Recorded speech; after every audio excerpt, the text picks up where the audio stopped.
अमरावतीत कुख्यात तस्कराच्या घरावर छापा, 35,000चा गांजा, तलवार आणि 5 चायना चाकू जप्त, एकाला अटक तर 1 जण फरार. शिर्डीत गुजराती व्यापाऱ्याच्या चोरीला गेलेल्या सोन्याच्या अंगठ्या राजस्थानमध्ये पोलिसांना सापडल्या. राजस्थान इथं छापा टाकत सुमारे 2,50,00,000 रुपये किमतीच्या सोन्याच्या अंगठ्या पोलिसांनी जप्त केल्या. वाशिमच्या मालेगाव तालुक्यातील जवळका रेल्वे परिसरात बिबट्याचा शेतकऱ्यावर हल्ला. हल्ल्यात शेतकरी गंभीर जखमी.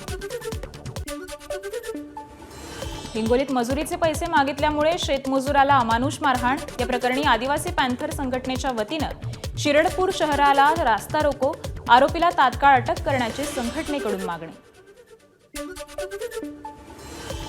संभाजीनगरच्या वैजापूर कृषी उत्पन्न बाजार समितीच्या मुख्य कार्यालयात शेतकऱ्यांनी बाजार समितीच्या कर्मचाऱ्यांना घेतलं कोंडून. शेतकऱ्यांच्या बाजार समितीच्या कांदा मार्केटमध्ये व्यापाऱ्यांकडून 406 शेतकऱ्यांची फसवणूक. नंदुरबारमधील तळोदा शहरातील बदरी कॉलनीत विद्युत तारांच्या घर्षणाने शॉर्ट सर्किट. वारंवार तक्रार करूनही दुरुस्ती होत नसल्यानं नागरिकांचा संताप. सोलापूर बीड महामार्गावर धावणाऱ्या बसचे भरधाव पावसात वायपर आणि हेडलाईट बंद. बस चालवताना ड्रायव्हर आणि महिला कंडक्टरची तारेवरची कसरत. नागरिकांचा जीव मुठीत घेऊन प्रवास, प्रशासनाचं दुर्लक्ष. सोलापूर जिल्ह्यात दुसऱ्याही दिवशी पावसाच्या सरी कायम. पंढरपूर, सांगोला, करमाळा, माढा, माळशिरस या सर्व तालुक्यात पावसाच्या सरी. सलग 2 दिवसांपासून माळशिरस तालुक्यात जोरदार पावसाची बॅटिंग. पावसामुळे 17 बंधारे तुडुंब भरून वाहू लागले.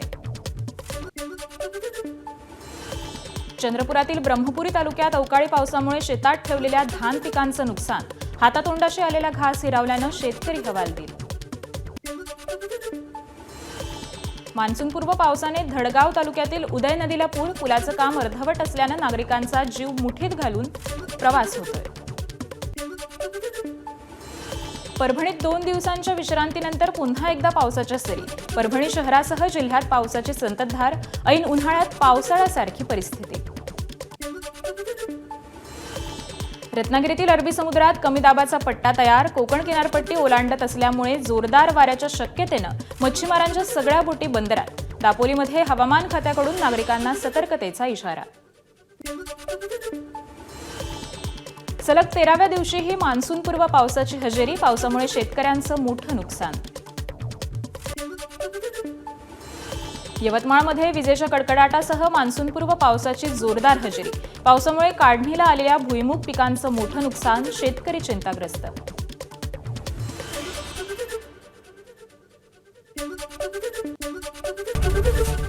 एबीपी माझा, उघडा डोळे बघा नीट.